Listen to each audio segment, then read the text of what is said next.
Attack of the Clones, Spider-Man 3, H2, Fun with Dick and Jane, the remake, Aeon Flux, and then one of the few films that we didn't review last year that we went into the theater to see, Zola, and we left less intelligent than when we got there. We finally, out of the hundreds of movies that we have seen, have come across the movie that we got up and left for. Welcome to another episode of the Popcorn Confessional. This is Dave from Nerdbox, and I'm accompanied by my wife Jen, also from Nerdbox. And on this episode, we are talking about the worst movie ever. So fire up that Jiffy Pop and meet us in the booth.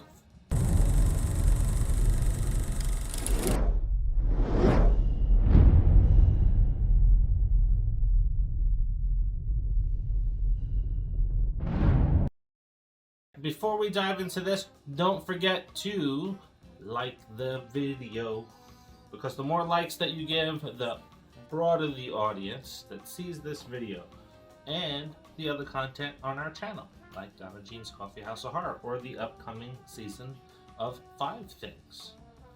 Now, let's talk about this film.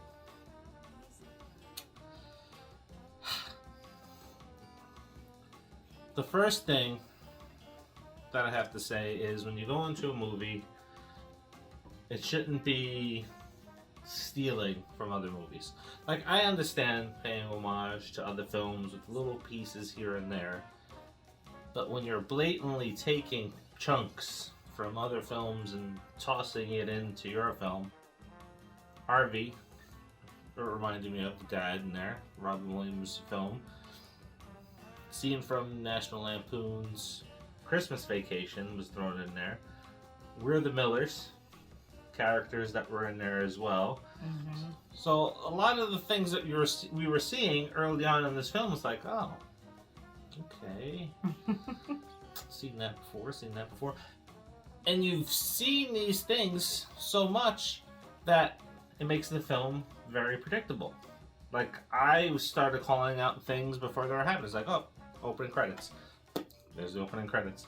Oh, and then the scene that's taken out of Christmas Vacation. Mm-hmm. And the person that they're cut off by and stuff like this. Like, oh, I kind of know where this is going to go. Mm-hmm. So everything was just like, you're more than 2-3 steps ahead in this film. Now, what did you think about it? Wow. I really regretted not having alcohol that night because I could have used it. Don't get me wrong. I mean, there was another couple in there, and they did stay. Maybe they're...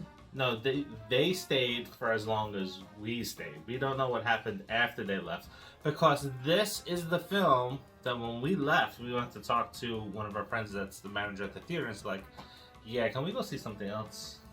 Because that movie was horrible. And what did she say?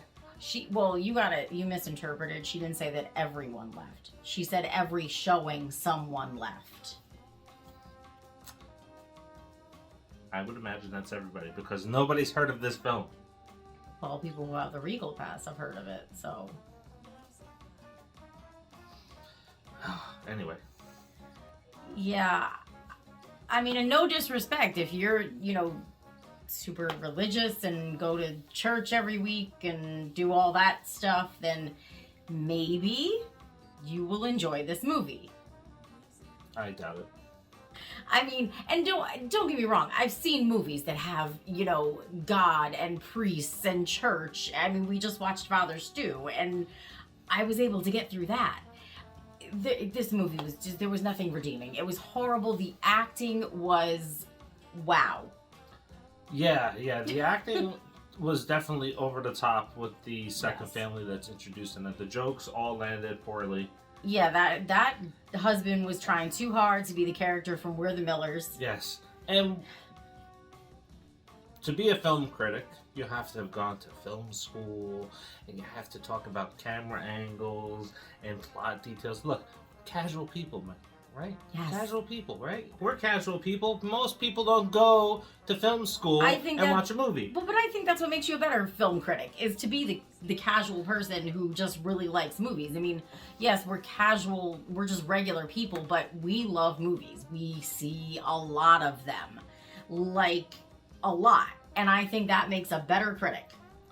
When I say that the film school and the critic thing is because they talk about film angles and stuff like that. And that was done in this film. Poorly, right? Because in a lot of films that we see today, all of us, talking about you nerd boxers as well, there are those slow pan ups or the hiding of certain characters for no in the reason. shadows and stuff like that. And a lot of times you know who's cast as that character. It's like, really, we don't need the slow build. We already know who it is. Yeah. This movie, I didn't know anybody was in there, but they did that.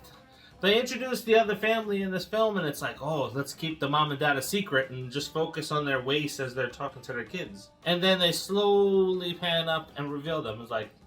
And it's like, who the hell are they? Yeah. I thought it was going to be... At first, I thought maybe it was going to be the guy from We're the Millers. Like, I thought there was, like, some big surprise. Like, oh, wow, it's actually, like, a pretty big actor. No, they were nobodies. I don't know who the hell they were. The only person that I know in the movie was the mom, Grace, and that's because she played in Good Luck Charlie as the mom. And that was honestly the only reason that I was like, yeah, we can go see this, because I recognized her. And then there's things that are in the story that don't make absolute any sense before we left. Like, they have to share a cabin, and the dad's like, oh, girls on one side, boys on one side. We don't want to have any trouble. We didn't run any background checks. So like, what? Yeah. That doesn't make any sense. Well, the worst part is it was a yurt. And yeah, but it was like, okay, so we're going to separate the boys on one side, the girls, we're not putting spouses together. So now Because you've we got... don't trust our own families to be together? Yeah, that made no sense. Because now you've got strangers with your kids. So I don't see how that makes any sense. That was like one of the things I said to him. I was like, wait, what? I'm like, so the husband and wife cannot sleep on the same side as their own children, but they can be separated and sleep with the other people's kids. Mm-hmm. That, yeah, I don't know. Even the attempts to be annoying was just poorly acted, which made it a lot more annoying. And I think we were only like 10 or 15 minutes in. It's like,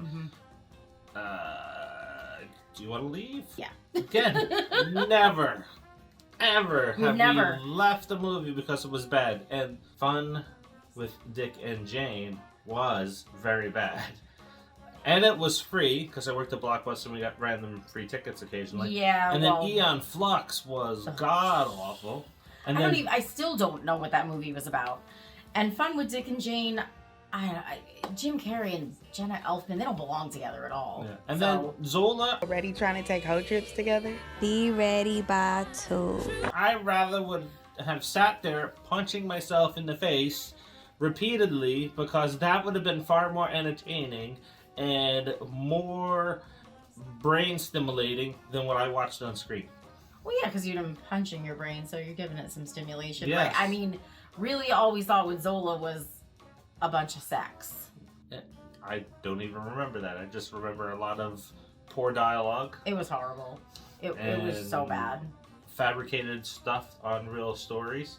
Yeah. Made no sense whatsoever. So but this movie...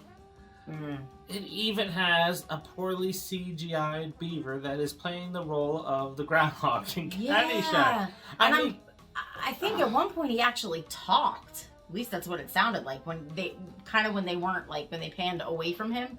I was like, I think I just heard that little fucker talk. Like, I don't know what they were going for. I'll never know, because I'm not going to go back and ever. If you watch the trailer, most of it's in the trailer. Like, That's true. I was surprised. The beginning of the trailer is the beginning of the movie. It's like, oh, you couldn't figure out how to advertise it, so let's give you the beginning of the movie in the first couple minutes of the trailer. Yeah. And then I saw some other scenes, how it kind of twists and turns in the trailer, and it's like, oh, okay, so we've kind of seen all of this stuff on TV shows and even reality TV shows. And then the guy with his, like, whole, like, he whips out, like, what looks like, you know, how the chefs have, like, their knives and they're all, like, in their pouches. He whips it out, and what's he got? Like, 25 fucking harmonicas. Anyway, so what is this horrible movie that we're talking about? Well, it is Family Camp. Tommy is a father of two, a married father of two, who's obsessed with his work, on and off the clock. His wife Grace finds the solution to getting him unplugged while at work, listening to their reverend preach about the importance of spending time with your family at church camp. What could go wrong, right? The family sets off to camp, and as you may have guessed it, begin encountering a series of awkward events, including meeting and being forced to bunk with an overly annoying Bible-thumping family that likes to do everything together, including sing, and dance poorly in an attempt to gain a slapstick laugh. They don't. They weren't funny. Yeah. So, that's it. That's the movie. That's it. And I don't even think you need to watch the rest of it. No. If you want to see truly how bad it is, Go good ahead. luck. Drop it in the comments, right? Let us Yeah. know what you think about it. And today, it's going to be a twofer, but not in reviews on YouTube.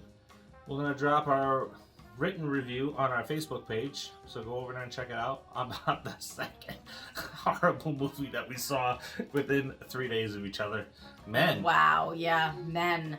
I had high hopes for this one, you know, it's A24. So, but the problem with them is, like I said, they're either they hit right on or they just miss terribly. So, yeah, I mean, go see Men. Have fun with that one. Yep, swing over to our Facebook page. You get to read that review there. Oh, So? yeah. Anyway, like, subscribe, share. Let us know. Did you see this movie that no one's ever heard of? Did you like it? I hope. What are the movies that you've seen in the theater that you've walked out on? Yeah. Let What us have you know. walked out on? I'd be interested in hearing that. Yeah. Until the next. See ya.